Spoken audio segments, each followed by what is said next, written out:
Evangelio de septiembre 14, 2015, del Santo Evangelio según San Lucas. En aquel tiempo, cuando Jesús terminó de hablar a la gente, entró en Cafarnaúm. Había allí un oficial romano que tenía enfermo y a punto de morir a un criado muy querido. Cuando le dijeron que Jesús estaba en la ciudad, le envió a algunos de los ancianos de los judíos para rogarle que viniera a curar a su criado. Ellos, al acercarse a Jesús, le rogaban encarecidamente diciendo: «Merece que le concedas ese favor, pues quiere a nuestro pueblo y hasta nos ha construido una sinagoga». Jesús se puso en marcha con ellos. Cuando ya estaba cerca de la casa, el oficial romano envió unos amigos a decirle: «Señor, no te molestes, porque yo no soy digno de que tú entres en mi casa. Por eso ni siquiera me atreví a ir personalmente a verte. Basta con que digas una sola palabra y mi criado quedará sano.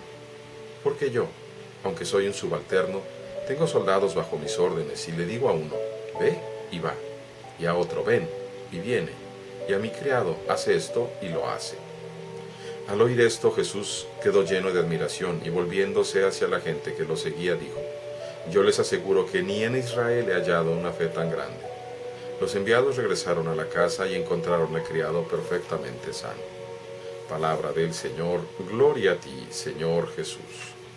Muy bien.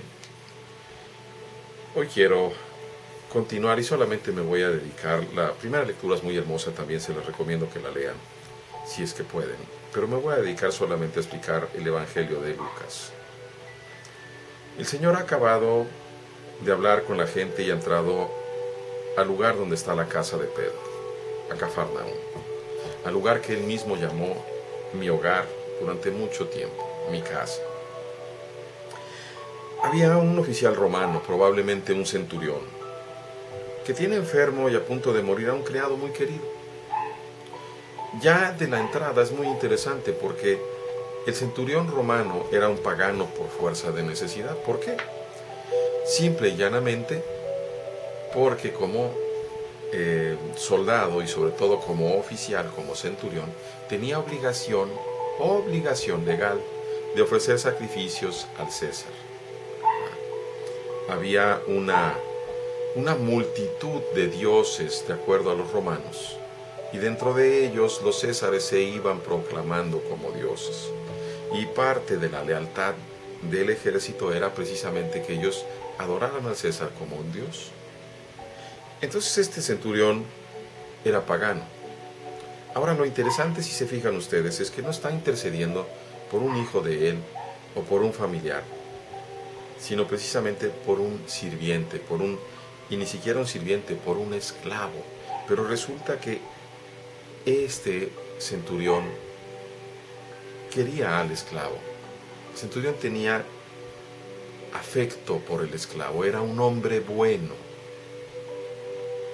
Y de escuchar los milagros que el Cristo hacía, se convence de que el Cristo podía salvar a este muchacho. No pide algo para sí, pide para el otro.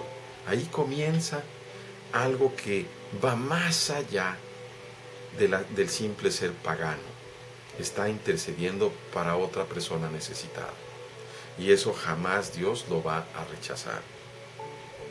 Manda muy inteligentemente a los ancianos judíos. Y los ancianos van a dar un testimonio de él, diciendo: es un hombre bueno, merece que le ayudes, quiere a nuestro pueblo y nos ha construido una sinagoga. Haber construido una sinagoga, un lugar de encuentro del pueblo judío con su Dios, es una muestra de amor y de respeto para la población.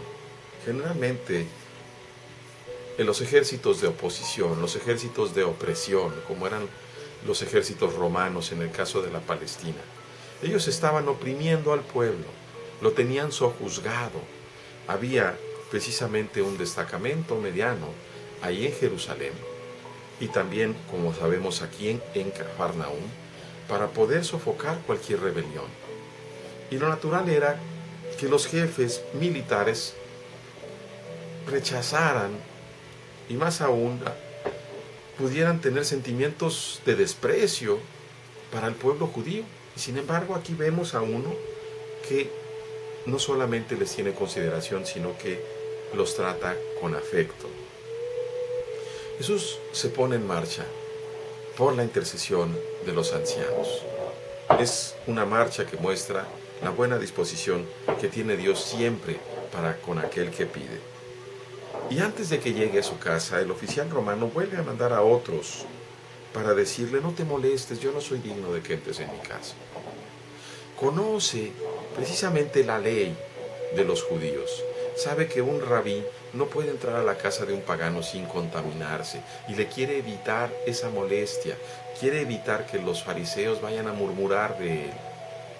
Seguramente este oficial romano se sorprende de la buena disposición del maestro y le dice algo tan hermoso y tan cierto: con que digas una sola palabra. Y eso muestra perfectamente la fe que tiene este oficial romano para con el Cristo.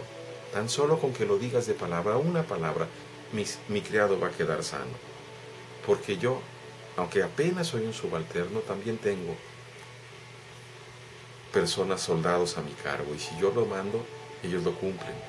Le está diciendo: si tú le mandas a la enfermedad, aunque tú no estés presente, con que tan solo lo digas, y ahí se acerca tremendamente este pagano a una profesión de fe. Con que tú mandes a la enfermedad, Señor, con eso es suficiente para que ella se vaya. Por eso Jesús nos dice, el hombre Jesús se llena de admiración, se vuelve a la gente y les dice: ni en Israel he hallado una fe tan grande. Podríamos hacer una comparación con sus discípulos y decir: qué bárbaro, qué amolada les pusieron a estos. Pero es cierto. Y yo te pregunto hoy a ti: ¿cómo es tu fe?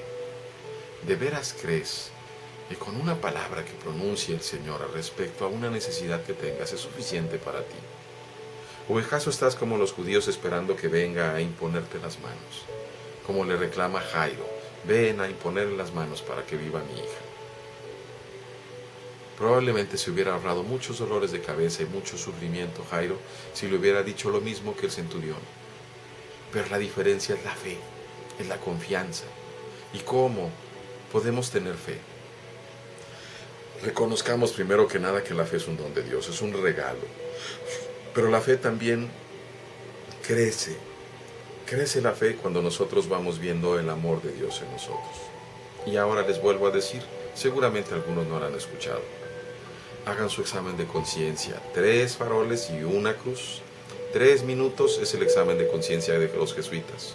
3 minutos para contar 3 minutos de bendiciones del día.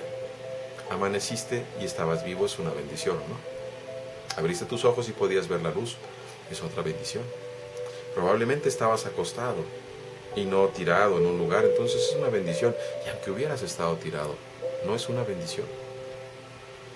Tenías que comer, tuviste dónde bañarte. Cuenta tus bendiciones reales del día. 1 minuto nada más para contar dónde le fallamos más gravemente al Señor y uno más para reconciliarnos con Él.